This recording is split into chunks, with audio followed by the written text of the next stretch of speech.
All right. I think we're live. Hopefully the audio is okay this time. You guys can hear me okay. Just let me know if you can hear me. I'm testing out a new microphone setup here, trying to make sure I had microphone problems and trying to make sure we're working. So let's see. Hola. Can you guys hear me okay? Hopefully.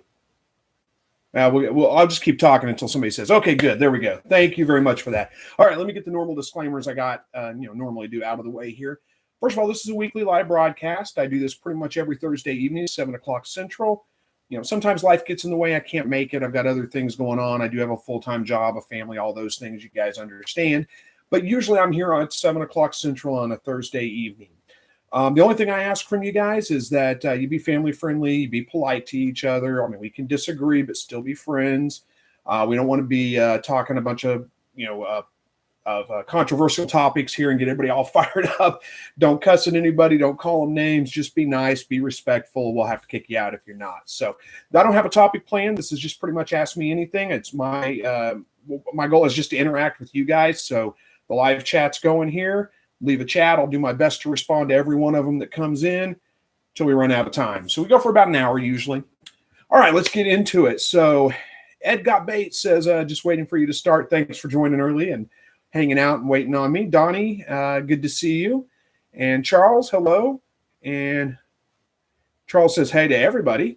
Let's see who we got here. Ignacio says, hola, Senor Chris. I'm going to cut my tree down. I think I got it. Well, hopefully you do better than I did cutting my tree down.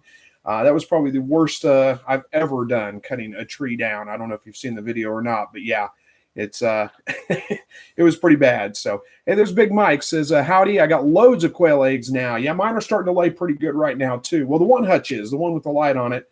The one without the light, I'm hearing the roosters start to crow a little bit, so they should start laying any day now. Hello to you, Average Fisherman. Good to see you. Thanks for joining tonight.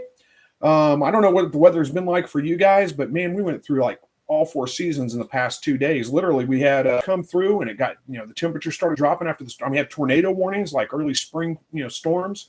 And then after the storm passed through, a cold front came through and I woke up to snow on the ground this morning. It was crazy, but all the snow melted off. It was too warm. It was, in the low 40s. So it was too warm for it to stick around, but still kind of crazy. Hello, Aaron. Good to see you. She says, hi, I love your videos. Well, thank you so much. I'm glad to hear that you enjoy the videos. So we've got 24 people in here. We started the broadcast with 3 likes before I was ever even live. So whoever that was, thanks for liking the video. I appreciate that. Ed says you're under a tornado watch now. Yeah, hang in there. Be safe, man. We didn't have tornado warnings actually here. They were a little bit south of us, but we were under a watch for quite a while. Hey, Brad, good to see you. Donnie and Lisa says, I'm getting my quail chicks early next week. Do you recommend anything specific in their feed or water getting them started? Not really. I've never found anything necessary. I just feed mine straight game bird starter, just water right out of the tap. I use tap water, and I've never had a problem with that. Now, if you're really worried about it, you could put some electrolytes in their water or something like that, but I've never found it necessary to do that, and I always have good results. The most important thing is make sure you're keeping them warm. I don't know how old they are, but assuming that they're young chicks, you're going to want to keep them good and warm. So get a brooder box set up, a good heat lamp or a heat source of some kind, get it up close to 100 degrees Fahrenheit, and keep them that way until they feather out. And once they feather out at about a week, 2 weeks old, then you can start weaning them off the heat a little bit. But yeah, that's the most important thing when you got new birds there. So. All right, it looks like Big Mike's saying the same thing. Keep quail chicks really warm. Absolutely. Hello to you, Dylan. Good to see you. Thanks for joining tonight. Aaron says, I just lost my favorite doe to a kit being stuck. I'm new to this. How often does this type of thing happen? I'm sorry to hear that, first of all. That's unfortunate. Fortunately, it's not a really common occurrence. It's pretty rare, actually. I've never had that issue before, but it is something that can happen. It's not something you're probably going to have to worry about ever experiencing again, hopefully. There's nothing more I can say to that. Unfortunately, I'm sorry that you had to deal with that. All right, Average Fisherman says, I had a mother rabbit have babies, and now she is mad as heck. She attacks your hand if you come anywhere close to her cage. Will she mellow out when the babies get bigger or older? Yeah, my doe is the exact same way.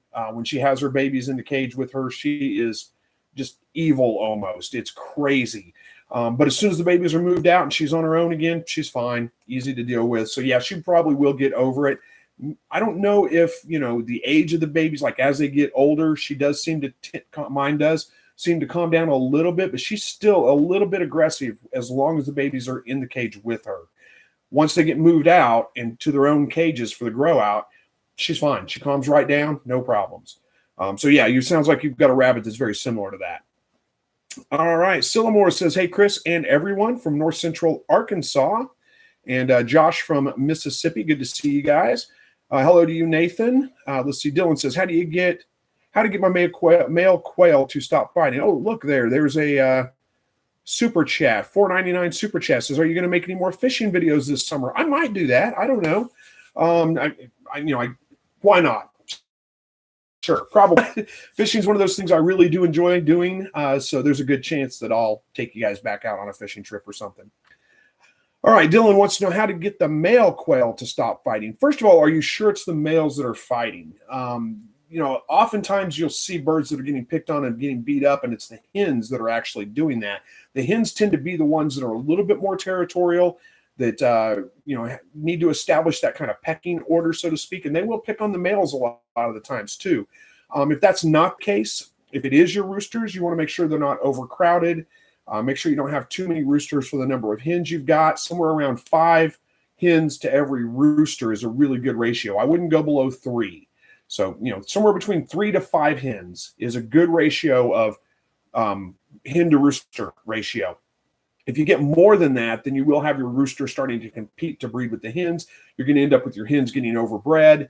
If you've got less than that, then you're going to end up with you're going to end up with not fertile eggs. But anyway, so that's one thing to check, is to make sure they're not too overcrowded. The other thing is the breeding season. The days are getting longer. The lights, there's a little bit more hours of daylight each day. So that means they've got just a rush of hormones going through them, and they tend to get pretty amped up and pretty aggressive. I mean, that's when you're going to see the most aggressiveness out of them, is right now. They tend to calm down after a couple of weeks of that. They'll get over that and get calmed down. My one hutch that I don't have the lights on, like I said, the roosters are starting to crow, and I did have some problems with them fighting. I lost one bird, but now they're calmed down, and I don't have any more problems with it right now. So, you could just kind of, if it's not too bad, just wait it out. Chances are they'll get over it, and it won't be a big deal going forward. If you can figure out which one is the aggressive one, you can try to remove that one from the rest of the flock, and then maybe introduce it again later, which is tricky because depending on how long it's been gone, when you introduce it, it's a new bird at that time, and there's a very good chance that it's going to get beat up and picked on whenever it gets reintroduced into the flock. But you could try that and see if that will work. I've also heard that spraying them down with vinegar water, 50% vinegar, 50% water, and just misting the birds down. I've also heard that works to help with that. And you might try that. I haven't personally tried that myself, because most of the time, my birds get some of them. The one hutch I never had any problems with. The other hutch, they did get, like I said, most of the time. Here, let me back up. I'm having a hard time formulating my thoughts here to where it's going to make sense. Most of the time when they start fighting, it's right at the beginning of the breeding season, and then they just get over it. It's usually, week, 2 weeks maybe, that I see a little bit of, pecking and some of those kinds of things going on. I had one that they drew some blood from its neck right there, but usually they get over that. They heal up just fine, and everybody's just fine after that. So I usually don't have to do anything at all about it. But I did lose one bird. I had one that they actually picked on bad enough that they killed it. And I don't know which one was the aggressive one. I didn't get to it in time to save that bird. But now everybody's fine. I'm not seeing any more bullying or picking on them. They're all getting along just fine. So I usually just kind of let it play out.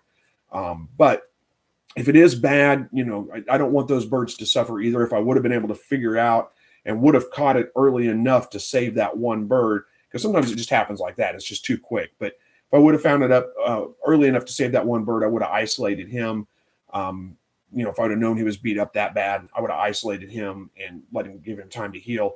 Who knows if it would have made a difference or not. But anyway, hopefully that kind of answers that. It was a long-winded kind of answer to what you were saying there. But again, as long as they're not overcrowded, you don't have more than, one bird per square foot, probably get away with a little bit more than that, and you don't have too many roosters to your hen ratio, they should get over it and you should be okay. So, all right. Hello to you, Donnie and Lisa.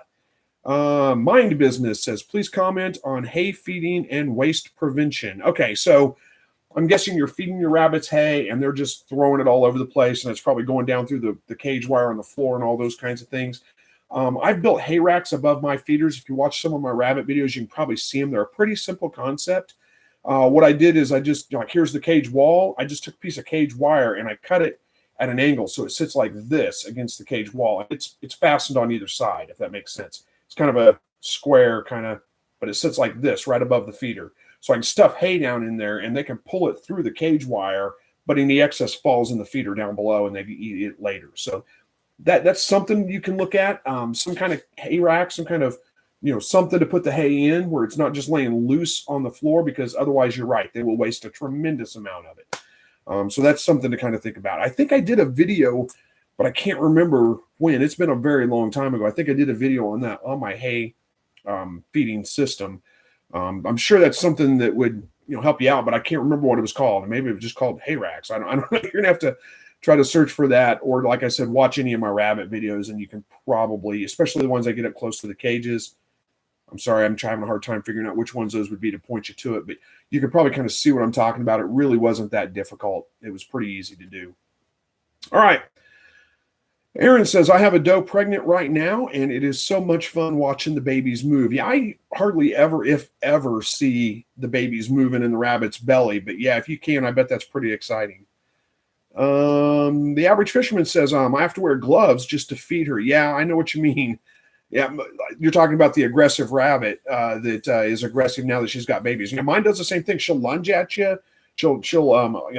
If I take a glove and keep my fingers out of it, she'll grab that glove and pull it right off my hand. I know exactly what you're talking about. It's always a little bit tricky to deal with her. All right, Nathan says, I had some button quail hatch, but they all died after 3 days. And had no problem with my other quail. Interesting. I wonder, did you have them all together maybe? Did they get trampled by the other birds, especially if it's a little bit chilly in your brooder? If it's not 100 degrees Fahrenheit, maybe it's 95 or 90 degrees Fahrenheit. The birds are going to huddle together under the heat lamp usually and try to get warm. And especially the smaller birds are going to get trampled and die. I mean, that's the only time I've really lost birds at any scale. I mean, every once in a while you lose one or two, but lost more than just a couple of birds is when my heat lamp was a little far away and my brooder box wasn't quite warm enough and all the birds huddled together and they end up crushing one or two or three or four of the birds that are in that pile, if that makes sense. So that may be something to think about on that. I've never actually hatched button quail, so I don't think there would be any. I mean, there's nothing else that jumps out as me as what could cause it, but I would guess it's a temperature related issue unless they got in the water. That's another thing too. If a bird gets in the water and gets wet, they have an incredibly hard time warming up. So they can, even if your brooder is warm enough, but they got wet, that can cause them to chill and to die from that. All right, Bob says, hi, Chris. What's the coldest temperature I can put out 3-week-old jumbo quail into the outdoor hutch? I'm trying to figure out the earliest I should start incubating. Boy, that's a good question. I don't know that I've tested this, actually. I usually... 3-week-old birds, I put them out into the grow-out pens, out into the hutches with the adult birds outside all the time. But I do it in the summertime mostly, where the nights are not getting down below, I'd say 60 degrees is about as cold as I've actually tried it with a 3-week-old bird. I don't know. You might be able to get away with 50 degrees. I really don't. I mean, I'd have to. I guess it kind of depends on how much you've weaned them off the temperature. What temperature are they at now? So if you've got them in a brooder box that's 100 degrees Fahrenheit and you've kept them there for 3 weeks of their life, and then you take them out of there and plunge them outdoors where it's 50 or 40 or 30, that's a pretty big temperature difference, and that might be a little bit of a shock to them. I try to wean them off that a little bit if you could. Maybe bump it down to 60 for a couple of days, see how they're doing, or bump it down to 70, maybe from 100 to, let me back up. If you're going from 100, bump it down to 80 or 90, and give them a couple of days, watch your birds. As long as they're all spread out and they're not huddling together, they should be okay. And then bump it down a couple of more degrees, maybe 85 or 80. Give them a day or two, see how they're doing with that, and then bump it down another 5 or 10 degrees to 70. See if you can get it down into the 60 or 50 degree range before you just take them outside and put them in, temperatures that are below that. I think that's probably your best bet with that. I haven't actually tried them in really cold weather, but I think it would be I think anything below about 50 degrees is going to be pretty hard on them. So that's my guess anyway. All right. Silmore says, my hens keep the roos in check. I get so tickled watching the roos run. Yeah, it's a lot of times I think people assume that if they're getting a bird that's being picked on, it's probably a rooster. Most of the time I find it's the hens. The hens tend to be more aggressive than the roosters do. All right. Lamongi says, I had a bad experience with my last litter of rabbits. I let my female mate with 2 males, and the litter was huge, 11 babies, but 4 are already dead. Not a good idea. Yeah, I'm sorry to hear that. If you have a litter that's over 10, it's a lot of times you're going to lose at least a couple of them. Now, losing 4 of them, that may be a little bit much to lose. That puts you down to 9. Am I right? No, that's not right. That puts you down to 7, right? 7 babies. And usually that's quite a bit to lose, actually. They can usually handle up to 9 or 10. But I do find that if I have a litter of 10 or more, I usually lose 1 or 2 of those babies. So it's not uncommon. I don't know that it has anything to do with you breeding it to multiple bucks. Don't beat yourself up over it. It's sad. It's unfortunate, but that's just part of raising rabbits. You're going to lose one from time to time. Chances are the rest of them are going to be just fine, so it's probably nothing to worry about. All right. Jamil says, hi, Chris. I'm Jamil Ali from Trinidad, West Indies. Learned a lot from your videos. Well, thank you very much. Thank you for watching them, and I'm glad that you're finding them helpful. All right, we got a couple people talking to each other. I'll skip those. Ed Gotbait says, on quail, should I use 1/2-inch mesh on the bottom or 1/4 inch? I have 3 rolls of 1/2 inch, 1 roll of 1/4 inch. 1/2 inch is fine. You can use 1/2 inch. It works just fine. In fact, I'm trying to think if I'm using, let's see, 1/2 inch. Yeah, 1/2 inch would be fine. I think I'm using 1/2 inch in mine. I think 1/4 inch is a little too small. I think I probably said 1/4 inch in my last video, but I get so mixed up with I forget the measurements all the time. I think it is 1/2 inch hardware cloth that I'm using on the flooring. 1/4 inch may be a little too small to let their droppings fall through. I should go check that and see. You know what? I've got a document here that I've noted. Let me find it real quick, and I will see.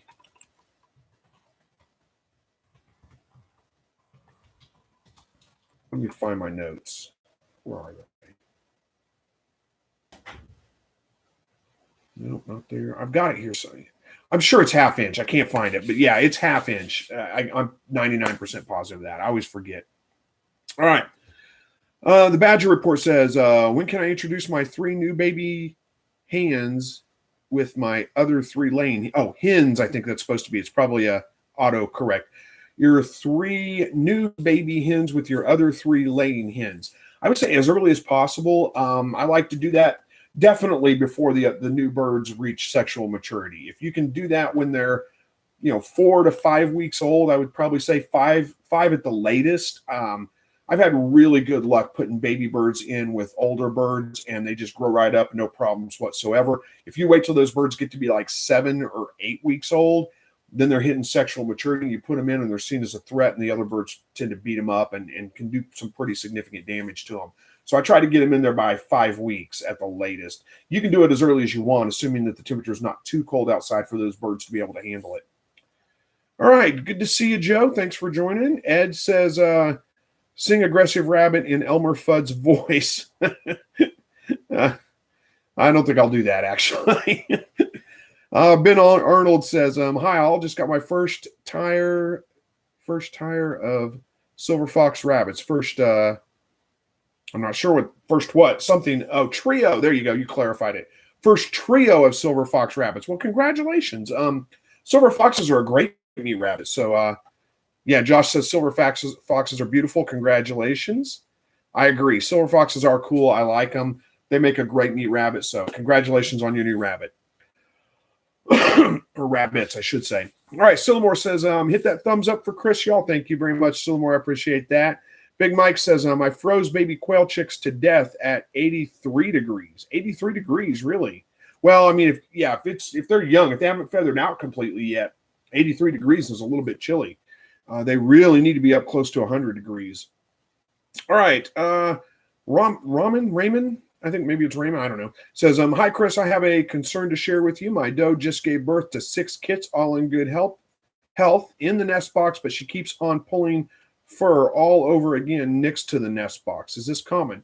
I don't think it's necessarily common, but I don't think it's anything to worry about, especially if she's a first-time mom. Did you say? No. Especially if she's a first-time mom. Sometimes they just get over anxious and they're just not sure what to do. Instincts are kicking in, and it's probably nothing to worry about at all. I don't think it's really common though. I don't know that I've ever had that happen. I have had does that would, especially like I said, the first time ones that would pull more fur and put it in the nest box. So I think what you might want to do is to collect up that fur that she's pulling. If she's putting it next to the nest box, just collect it up, put it in the nest box, cover up those babies and keep them warm. That would be my recommendation of that. All right. Owen says, hi, what breed of rabbit do you recommend? Well, if you're talking about meat rabbits, there's a lot of them you can choose from. You can't go wrong with the New Zealand. New Zealand whites are a great meat rabbit. Californias, I say those two primarily because they're probably the most common. They're going to be the easiest for you to come up with. But there's a lot of other ones. Silver foxes, who was it? Josh Scott. Silver foxes make a good meat rabbit. Standard Rexes even can make a good meat rabbit. But I think you're going to have better luck leaning towards the more common ones, which are going to be New Zealand white, California, silver foxes. What else? Giant chinchilla, American chinchilla, I think is what it's called. It's a rabbit, not a chinchilla. That's just the breed. What else? There's a couple other ones. Florida whites. There's a handful of them in there. Chances are you're going to be able to find New Zealand whites and Californias in your area. Those are going to be great. You can't go wrong with them at all. All right, Josh says, I would stay away. One thing I will say about that, I would stay away from Flemish giants or anything crossed with a Flemish giant. In my experience, they grow out incredibly slow, and their bone to meat ratio is not that good. So you don't get really any more meat out of them, even though they do tend to get a little bit bigger. It takes them a lot longer, a lot more feed to get there than it does a good, New Zealand white or a California or silver fox or whatever. So I would stay away from the Flemish giants. All right. Josh says, hey, Chris, once you butcher your grow out rabbits, do you save the liver? I've heard it's much better tasting. Wanted to ask, and also how's Max doing? Okay, lots in there. Yeah, I do. I don't always, but a lot of times I do save the liver. I like rabbit liver quite a bit. Of course, I like liver. I like beef liver. That's one of the foods I really like. But yeah, rabbit liver is really good. It's surprisingly large. It's very mild, so it's not a real strong liver flavor. So even if you don't like liver, it may be something that you would like or at least tolerate a little bit better. Make sure you remove the gallbladder. You don't want to eat that. That would be horrible. But yeah, I do a lot of the time save the liver and eat the liver. Fry it with onions. It's good. Fry it in bacon grease with onions. It's fantastic. Max is doing great. Thanks for asking. He's fine. All right. Good evening, Stabler Farms. Let's see. We got Nikki says, hey, Chris, glad to catch you live. Got a question. Do you ever have trouble with jumbo eggs fitting in the quail rails? This is my first time with the quail, and on day 5, I had to readjust eggs. I've had some that were a little tight in there, but I've never had real big problems with them. As long as they stay in there, I mean, they're going to be fine. You don't have to worry about it. They don't have to be inside the cup or in a certain orientation or whatever. But yeah, I've had some other people, say that they've had problems keeping them in there as well. I've never had big problems with it, but I have had a few where, I had to strategically place them because I couldn't. It wasn't so much that I had a problem getting a quail egg in the rail, but whenever you put one jumbo there and one jumbo behind it, they kind of bump together and don't want to, make each other not fit. So yeah, I've had those kinds of problems before. Usually I can work it out just by strategically where I place the eggs, if that makes sense. All right. Denver says, I'm coming to Missouri for vacation mid-April. A friend of mine owns a place next to Bull Shoals, going to fish the lake. Do you ever fish there? Not really. I'm more of a river guy than I am a lake guy. I know where Bull Shoals is, but no, I don't really, I don't think I've ever fished it. I might have, but I don't think so. I'm more of a river fisherman, though. I'm more like put a kayak in the river and float down the river and fish. But you're not going to go wrong. That's a great area. You're going to love it. Have a great time. Excuse me. I think pardon me. I sucked a piece of dust down my throat or something. All right. Buck says 1/4 inch is too small for droppings. I agree, Buck. Every time somebody asks me the size of cage wire, I always have to think about it real hard. Like I said, I forget the sizes, but I think you're right. 1/4 inch is way too small. 1/2 inch is what you want to go with. Pablo says the same thing, 1/2 inch, yeah. Catherine says, Chris, you're the best. Just had my second litter born Saturday night. Lost the runt, was putting her to mom manually. 6 healthy buns left. Well, congratulations on the new bunnies, and congratulations on the 6 that are still left. I'm sorry that you had to lose that one, though. Yeah, that's unfortunate. Sometimes you do lose a rabbit, for whatever reason. If you've got 6 healthy left, so she had 7 and you lost one, that's not terrible. It's not uncommon to lose one out of a litter whenever, there's sometimes there is a runt or whatever reason, and you just lose one for whatever reason. So hang in there. Chances are she'll probably do way better on her next litter even. All right. Ed says, as a heads up, the price of wire mesh has doubled more in price. Really? I haven't actually priced it out recently, but that's unfortunate. Everything else is going up, though. I don't know why we should be surprised. All right. Jacob says, sorry about the 2 messages. I keep hitting the send, but my hen is setting on eggs. She is up. Should I keep her up or turn her out when they hatch?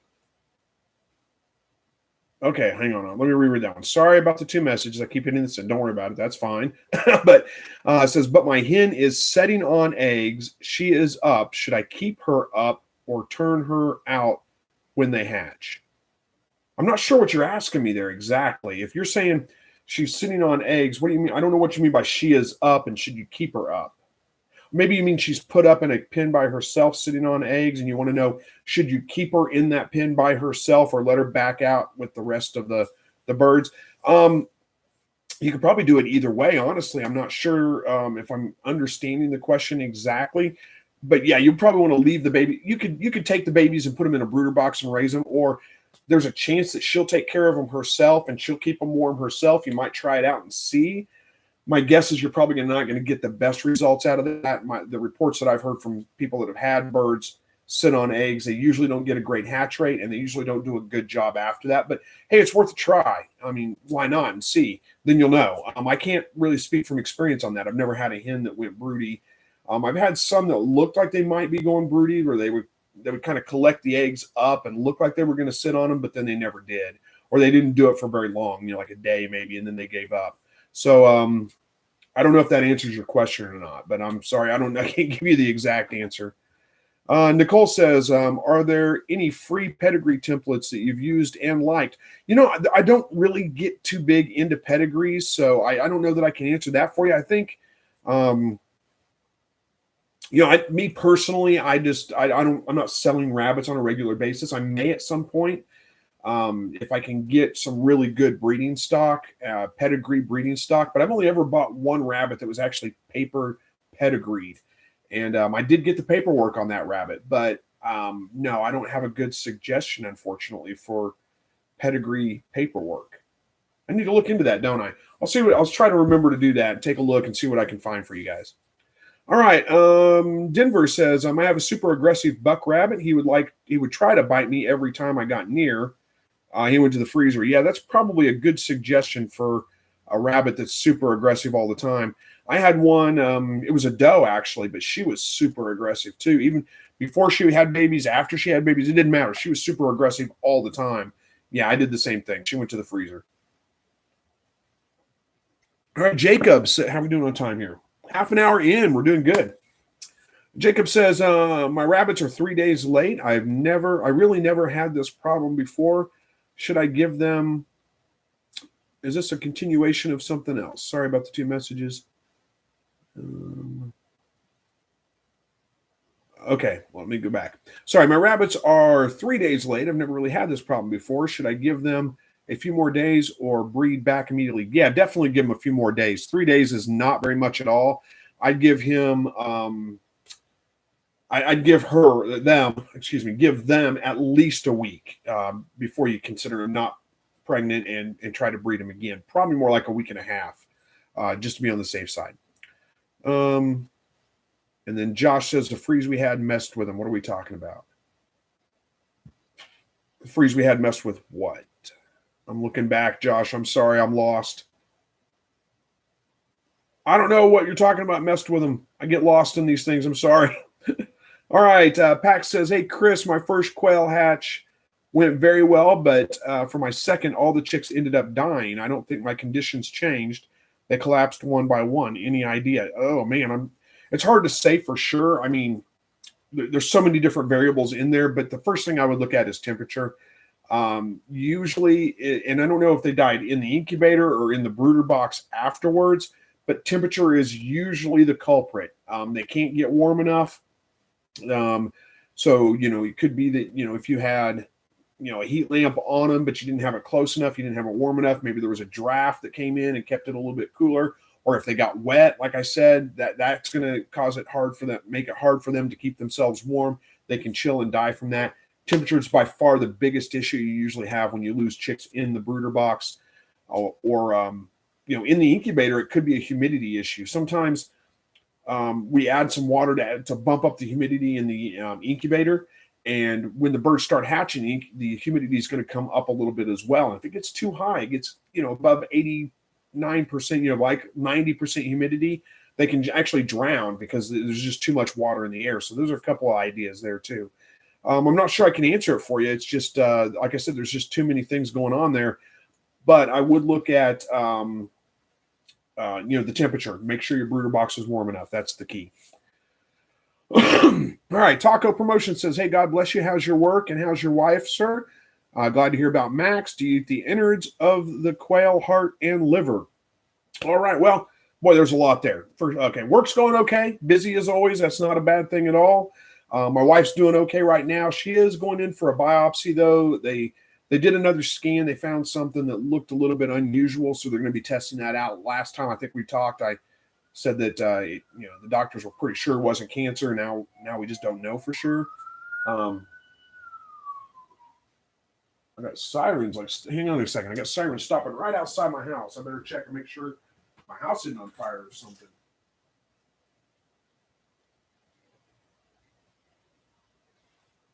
Well, I don't know where it went. All right. Not my house. They just turned them off as they went by my house. Where was I with that? So now we're not sure. So prayers for my wife, as always, would be appreciated. I'm pretty confident that, all's going to be well, but I have faith and I tend to not worry about things very much. So, but again, I would appreciate all your prayers, and I know she would appreciate your prayers as well. All right. Do I eat the innards of the quail, the heart, and the liver? I don't usually mess with quail liver. There's just nothing to it. But occasionally I do save the hearts. They're pretty good. Just clean them out real well. Usually fry them with bacon, grease, and onions. That's my go-to. It's pretty good. All right. Kentucky Green Thumb says, my male is still sitting on the eggs. Remember a few weeks ago when you were surprised by this? I am too. He gets up and eats and gets right back on the clutch. Interesting. Never would have guessed that. All right. Dan says, whoa, I scrolled too far. Chris, at what age are quail ready to go outside in the hutch? Well, it depends a little bit. I think we've talked about this a couple of times. It depends a little bit on the temperature outside. You don't want to throw, 3-week-old baby out into 32-week-old or 32-degree weather. But I find that in the summertime, especially when the nights don't get below about 60 degrees, by about 3 weeks old, they're ready to go outside and do just fine. I don't have any problems with them at all. In the wintertime, when it's a little bit chillier than that, I think I'd give them another week or two to kind of wean them off the heat lamp, get them used to that colder temperature before I put them out. But technically, as soon as they're fully feathered out, which is about 10 days old, they're usually about fully feathered out by then you can start weaning them off the heat lamp. And as soon as you get them weaned off the heat lamp to the temperature it's going to be outside, they should be ready to go outside. So hopefully that makes sense. That's usually around 3 weeks old for me. All right. Ron says, hey, Chris, from Peyton, Colorado. We raise quail, rabbits, and starting with honeybees again. Nice. I really enjoy your YouTube videos and your live presentation. I am an ARBA registrar. Awesome. No more sirens going. I see. Oh, now I'm all curious. I got to look one more time. Sorry.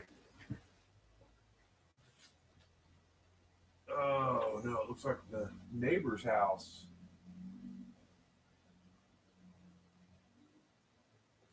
Okay, well, not my house, but it is the neighbor's house. I don't know that neighbor very well.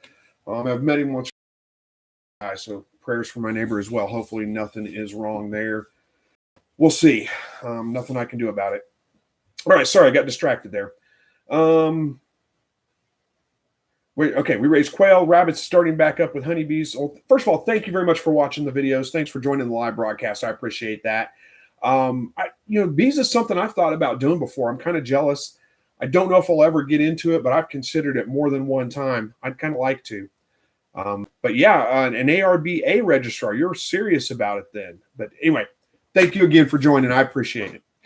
All right, Kentucky Green Thumb says, I know what he is asking. I know what he is asking. I don't know who you're talking about. Somebody that I didn't understand, I'm sure. I'm sorry. Katrina says, I'm late. Got my new quail run all framed out. Just needs the hardware cloth attached now. Nice. I've kind of toyed with the idea of building like a fairly large ground cage for my quail. I don't know if I'll ever get to doing that either, but it seems like kind of a nice setup I'd kind of like to try out at some point. Jacob says, yes, the hen is in a cage. I think that was what we were talking about. I'm sorry, guys. I go from comment to comment to comment to comment. So sometimes when I say something, there's a little bit of a delay from when I say it to when it actually gets on live.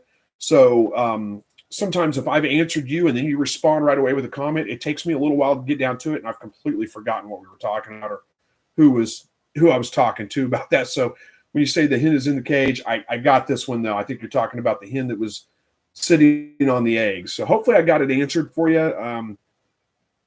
Good luck. I hope it works out well. All right. Blast says, what % of calcium do you feed your layers? Good question. I don't give them any extra calcium really, and you don't need to as long as your feed has enough calcium in it. And that's going to be 1.5. You really don't want to go much over 1.5%, but 1.5% is about the ideal. You definitely don't want to go over about 2% of calcium in their diet, because then you can start ending up with like really thick eggshells, making it hard for your babies to hatch, causing poor hatch rates. There's other issues that can come with too much calcium. If you do feel like, just check your feed, see what kind of calcium level it has in it. It'll tell you on the bag, like whatever % calcium it is. And if it's 1 to 1.5%, that's a range that it'll usually give, it's fine. You probably don't need to add any extra calcium. If you do feel like you need to add extra calcium, then add it on the side. Don't mix it in with their food. And you can do crushed oyster shell or whatever you want, crushed egg shells, whatever. But don't mix it in with their feed. Offer it on the side. Let them just free eat as much as they feel like they need. If you mix it in with their feed, there's a good chance you're going to give them too much calcium. So you really want to stay away from that. Hopefully I kind of answered that question for you. All right, Rand, I think it is, says, yeah, it was her first time giving birth. Another thing I couldn't find in your videos, do you think if you breed does before they reach maturity weight, they'll never reach that weight in the long run? I've actually talked about that in some videos before. Just recently, I think I talked about that not too long ago. Yeah, it's really not good to breed a doe before she reaches her maximum weight. Her maximum adult weight, because it can stunt their growth. It can cause them to never get. Now, that doesn't pass on to their babies. If you have a rabbit that would have grown to 10 pounds, but you bred her early and it stunted her growth and she only got to 7 pounds, her babies are still going to grow to full size. It's not going to affect the offspring, but it's still not a great idea to do that because it's just harder on them. Smaller rabbits having big litters. You get it, hopefully. All right. Got a couple of people talking to each other. If you're addressing somebody else in your comment, which is perfectly fine, doesn't bother me. You guys have all the conversations you want. I usually skip that comment because I assume it's not directed at me. It's directed at somebody else. So don't be offended if you started your comment, talking to somebody else and I didn't read it and didn't get to it. All right. Nancy says, hey, Chris, I have quails, 3 males and 10 females.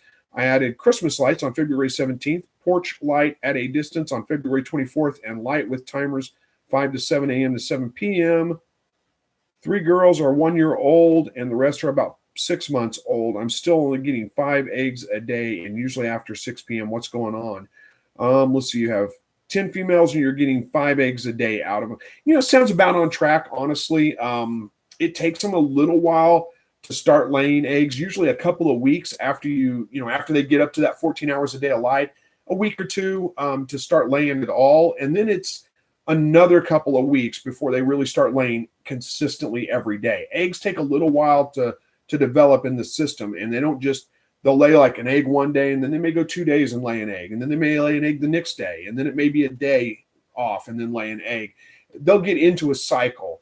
The other thing that you're running into is you're fighting against nature here. So you just got to be a little bit patient when you're early in the year and the days are short. Even when you're adding extra light, getting them going is much harder than keeping them going. So you're going to notice, like in the fall, when the days start getting shorter, if you keep light on them, they'll keep laying on a fairly regular basis. Once they stop laying, though, it takes a little bit more to get them going and get them laying consistently when they pick back up in the spring. So anyway, it's nothing to worry about. It sounds about normal. Give them a little bit of time. You're going to start getting eggs like crazy. It just takes a little bit of time. I'd say another week or two, probably 2, and you should start getting a lot more eggs out of them. All right, Ron says, Nicole Thompson, Evans software is pretty good. It's not free, but very good support. Well, there you go. All right, James says, excuse me, I missed that. Okay, there we go. James says, hi from Northwest Florida. My birds are not laying well now. They're not laying well now, but they're in full molt. Yeah, feathers everywhere in this common. Is this common? Yeah, it's absolutely common. Birds do tend to molt, especially at the change of season. I don't know why, but that just seems to trigger it for them. So yeah, it's completely common. Give them a week or two. They'll grow their feathers back. Make sure they've got high enough protein feed. That's going to be a big impact on how fast they grow their feathers back. I like to use a 30%, but really anything over about 25% protein is going to be good. And just watch for them. Make sure they're not pulling feathers out of the other birds during this time, because they do, growing feathers takes a lot of protein. So if you've got a low protein feed, you may have never had problems, but then they molt and they're working on growing feathers back and they need that higher protein. So they'll try to find it. And if they can't get it in their food, they'll pull feathers from other birds and try to eat those and things. So that's just something to keep an eye on. It's probably nothing to worry about. You're probably going to be just fine. But there are a few things to consider there. It is, normal, completely normal. All right. Let's see. V says, is there a good quail book that you recommend? Oh, boy. Let's see. Have I seen a good? I'm not sure. Maybe I should write a book. I don't know. I don't know that I've ever read a quail book on raising quail. I need to look into that and get some recommendations for you guys. I know sometimes it's easier to read things. You're a little bit more of a what do they call it? A visual learner, not a. There's different types of learning. Adult learning especially. Some people are auditory. They learn better by hearing. Some people are visual. I think that's going to be more like you learn better by seeing things. Some people are more, I don't know what it's called with reading and ingesting. I can't remember the name for that. There's a term, but I can't remember what that is. And some people are more, I think they call it kinesthetic. Maybe I'm mixing my terms up, but that's like you have to do it to learn it. So I get it. You need a book. I don't have a great recommendation. I'm sorry. Maybe I should look into writing a good ebook or something like that and putting it out there for you guys. All right. Is that Evis? I think it is. Hey, Chris, how long do you keep your quail before sending them to freezer camp? I've got some that are getting long in the beak. Yeah, it depends. Most of the times my older birds, I do tend to rotate them out, bring in new breeders probably about once every year and a half, something like that. And then I don't really keep a real close eye on it, though. So it's not like that bird's a year and a half old, it's going to freezer camp. It's just kind of, as I bring new breeders in or new birds in and they're growing up, I think, this is a good time to keep some of my, new birds and get rid of some of the older birds. And I just kind of guess at it, which ones are which. So I don't really find it that necessary to be that strict about it. Most of the time I'm, processing birds when they hit about 8 to 12 weeks old. And that's just if it's just a meat run. But if you're talking about my older birds, I try to get them out of there before they hit about 2.5 years old. You usually get pretty good production out of them for about 2 years, and then they start slowing down at that point. So I find that's a good time to replace them. So backwards way around answering that, but hopefully I got it answered for you. All right. Hey, look at that. Katernik's Corner is here tonight. Terry from Katernik's Corner. Good to see you. Thanks for joining. I'm going to be live on Katernik's Corner coming up here in I don't know, a couple of weeks. What is it, the 13th of April? I can't remember exactly, but I've got it. I won't look at it right now, but I'll be live on there. Catherine, thank you for the prayers. I appreciate that. Caden says, hey, Chris, I just hatched out 35 quail. I'm selling them at the local livestock auction next month. Awesome. Congratulations on your hatch, and hopefully you sell them all. All right. Christopher says, hello from Texas. Do you think that 10 hens and 2 roosters will be good for keeping for eggs and incubating for meat? Yeah, that's a great ratio. You might look at getting 1 more rooster just to have an extra in case something happens to one of them, but you can keep that out of one of your future hatches. So you don't need to worry about going out and buying another rooster or anything like that. That's a great ratio though. With 10 hens, you're going to get enough eggs and they should be fertile. You've got 2 roosters. You shouldn't have any problems with fertility. Yeah, I said it right. You're going to have plenty of eggs, 10 a day. You can store those up for 6 days, something like that. Hatch out 60 at a time, and then if you want to grow your flock a little bit, just keep a couple of more out of the next hatch and make them breeders, and got a couple more. All right, Madison, hello, Chris. Glad I can make the live stream. I'm glad you can make it too. Thanks for joining. Hello to you. Is that Guna Games? Let's see. Blue Donkey says just ordered 50 jumbo wild quail from my Shire farm. First time hatching. Wish me luck. Good luck with that. I hope they do well. My Shire is a great supplier. You should get great genetics out of those birds. So good luck. I've got a whole series on hatching eggs. If you need to go watch it, you probably got a pretty good idea on how to do it. I'm sure they're going to do great. All right. Katrina says, for a quail run, how big a sandbox would you recommend? I think yours are about 3x2. The run is approximately 6x10, only 6 quail so far, but looking to grow. I don't know that I'd go much bigger. I don't think you need to go much bigger than that with the sandbox. If you get more birds in the future and it starts to get crowded, you can always put 2 in. Let's see, my quail, my sandboxes are probably, they're 3 feet by, they're probably by 3x3, roughly. They may be a little bit, you may be right, 3x2, something like that. That works pretty well. The birds love the sandboxes, though. They're going to spend a lot of time in them. So I don't know that I'd make them too much bigger than that because they may be a little bit too hard to handle at that point. If you need to move them around or clean them out or anything like that, it may be too big and a little bit harder to handle. But again, you can always put multiple boxes in there. So that's a thought.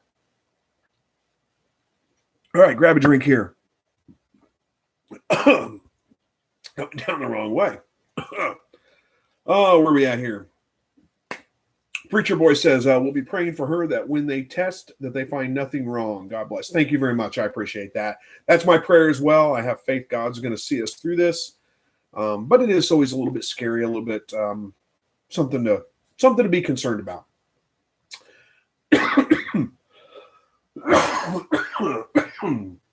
There, it hit me. All right. Sorry. Madison says, my doe had the kits.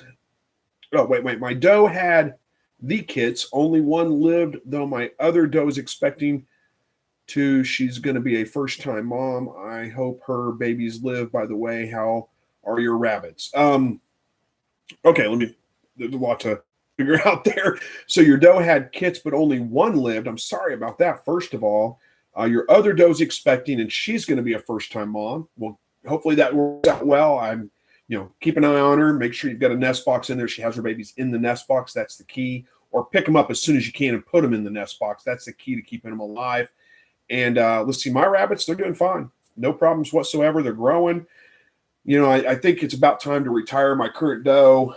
She only threw 3 rabbits on her last litter. Normally I'd say give her a couple more tries, but I haven't been real impressed with this doe. She's I got her. She was a little bit older when I got her. And she's a great mother. Does a great job. Usually throws bigger litters, but her babies take like 12 weeks to grow to processing weight. And I'd really like to get some better bloodlines, get them to processing weight by 8 weeks. All right, Josh, how are we doing on time here? 10 minutes left. All right, Josh says, I think the silver fox are beautiful, but to clarify, we breed Tamuk, New Zealand for our meat rabbits. Yeah, that's what I'm looking for is a couple of Tamuks. That's really what I would like to get. And we've got some breeders that are fairly close by. I'd have to drive a couple of hours to pick them up. I may do that. I don't know yet. I'm still trying to talk myself into it. All right, Pierre says, hey, Chris, I got a broody quail hen. Assume there is no harm separating her and giving her a bunch of eggs to sit on. I love the lighting background. Well, thank you. First of all, thank you. Yeah, you guys like the new setup I've got in here. A little bit better than what we were doing with the cell phone before. I've actually got the camera hooked up here. I had a mic malfunction earlier, so I'm using kind of a makeshift mic right now, but I think it's working. And got some lighting set up here. Try to make it a little bit more interesting than what it used to be. Eventually, maybe I'll clean up the background a little bit and it'll be better, but we're getting there. We're working on it. Let's see. As far as moving, yeah, there shouldn't be any harm with separating her and giving her some eggs to sit on. Give it a try. I mean, what's the worst that's going to happen? She's not going to sit on them. They're not going to hatch.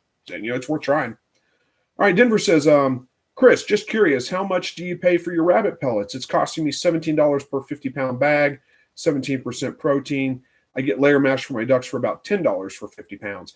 That's pretty close to what I'm paying. I want to say it's like, I think it is about $16 actually what I pay for a 50-pound bag.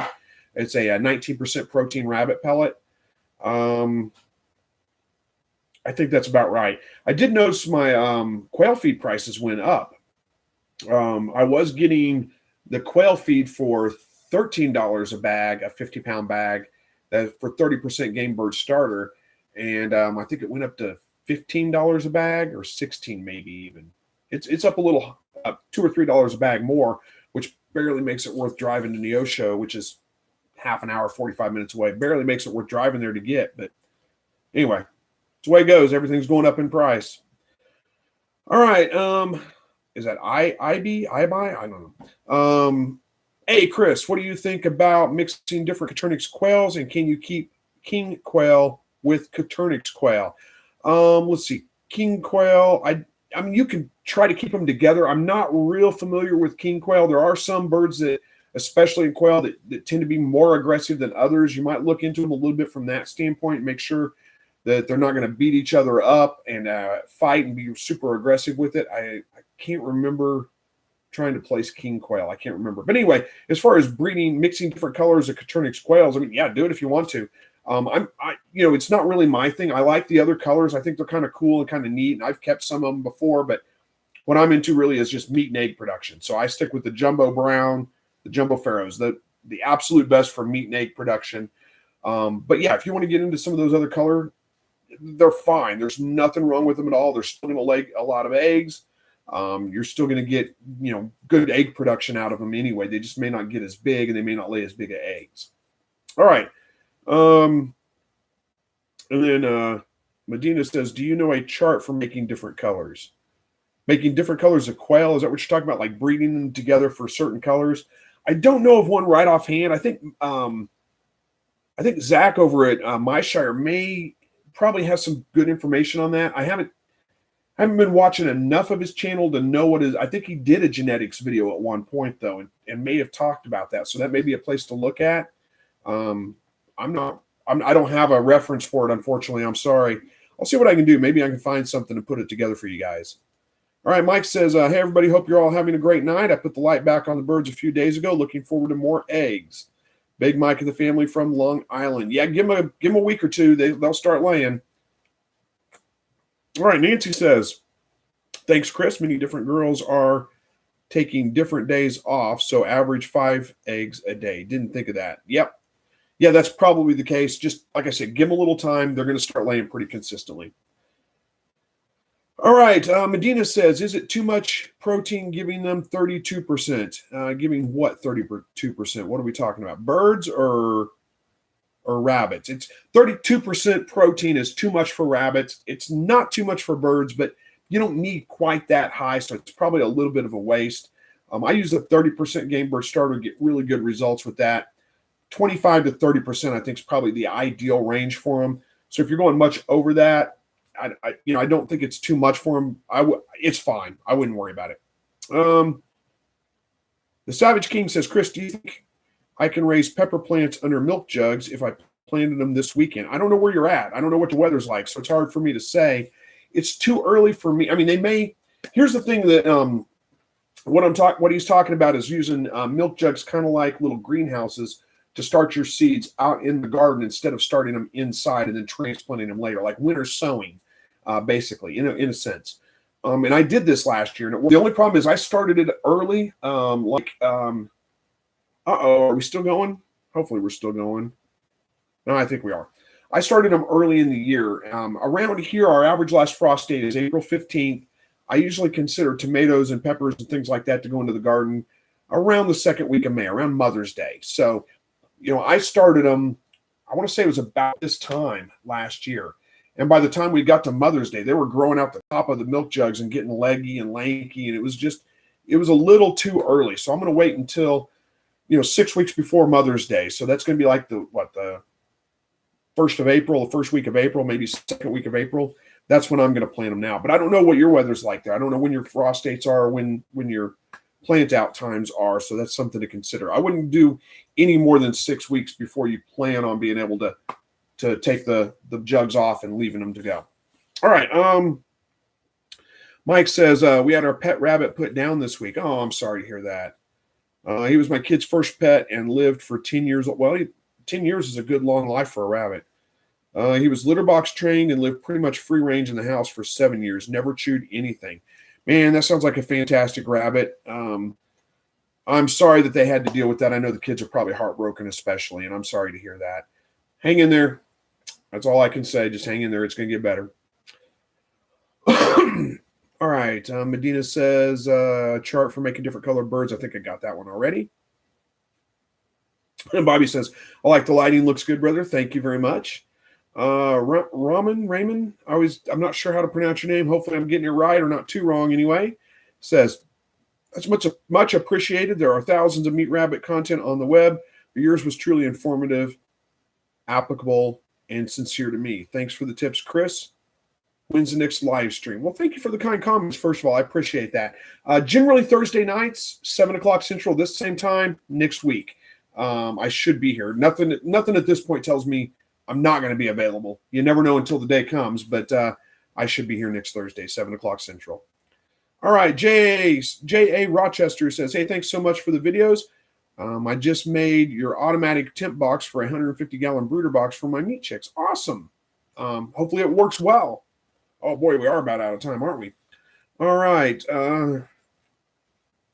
There's a good book recommendation from Donnie and Lisa. Says the best that they've found is How to Raise Poultry. Author is Christine Hinrichs. Interesting, and it's on quail. Okay, there's a good recommendation. Mike says, I don't know if you already covered this tonight, but what's the current situation with the lights you were working on? Oh, I did a pre-sale on those. So if you guys went ahead and bought some and you gave me money for that, don't worry, it's still in the works. I'm just waiting on them to get to me. It takes forever. They just had, they're coming from China. A Chinese manufacturer is putting them together and sending them to me. And they had like their Chinese New Year and their Spring Festival and all those things coming in. So hopefully we're going to hear something in the next week or two. And I think we're going to be getting them probably mid-April, somewhere right around in there. And then I'll be shipping them out to everybody that paid. So haven't forgotten. It's still in the works. All right. Lee says, hey, Chris, can I leave the female kits to grow out with the mother? How are we doing on time? Almost out of time. Yeah, you can leave them with now, here's what I would say. You can leave them with the mother, but you do want to separate them out by about 12 weeks old. And the reason for that is that's about the time they start to develop they're not really sexually mature at that point, but they're starting to get there. So you want to separate your males from your females at that point and really probably just separate them from the mother at that point too. Once they start getting sexually mature, you're going to have problems with the males wanting to breed the females. You're going to have problems with the does starting to get territorial and the mother probably getting territorial with them as well. It's probably best to move them off by 12 weeks. But other than that, you can leave them with the mother. No problem. I like to actually move them off by the time they're 8 weeks old. If I need to grow them out any further, I grow them out further in a separate cage. That's just the way I do it, though. All right. Madison says, sorry, Chris, I have to go. I hope I can catch you next live stream. That's okay, Madison. Thanks for joining tonight. Hopefully we can catch you on the next one. Nancy says, I have rabbits too. My oldest doe is about 4 years. How old is retirement age? Probably about 5 years. I mean, every rabbit's a little bit different. You can usually get between 4 to 6 years out of a breeding doe. Probably closer to the 4 to 5 year mark is what you're usually looking at. Just I breed until they start, so something starts going wrong. And usually it's a pretty quick boom like that. Like this doe I've got right now, she produces litters of, 8 to 10 babies every single time. And then this last litter, 3 babies. Now, that's not necessarily that she's for sure done, but that's a pretty good sign that she probably is. I can try breeding her again. Who knows? I might be able to get another couple of big litters out of her. That's kind of how I determine. Usually, if I start getting like 2 litters in a row or 3 litters in a row where it's really small litter size, or maybe she has some stillborns, or just things that are unusual and it happens more than one time in a row, then I know it's usually about time to retire that doe. If she's older, if she's a younger doe, then who knows? It could be other things. All right. We got to wrap this one up, guys. It's getting late. I got to go have some dinner, spend some time with my wife before it's time for bed. So I got to quit looking at the comments or I'll keep talking. Thank you guys for joining me tonight. I appreciate it. Always look forward to spending a little bit of time with you guys on a Thursday evening. So hopefully we'll see you guys again next week. Thank you for watching. As always, God bless.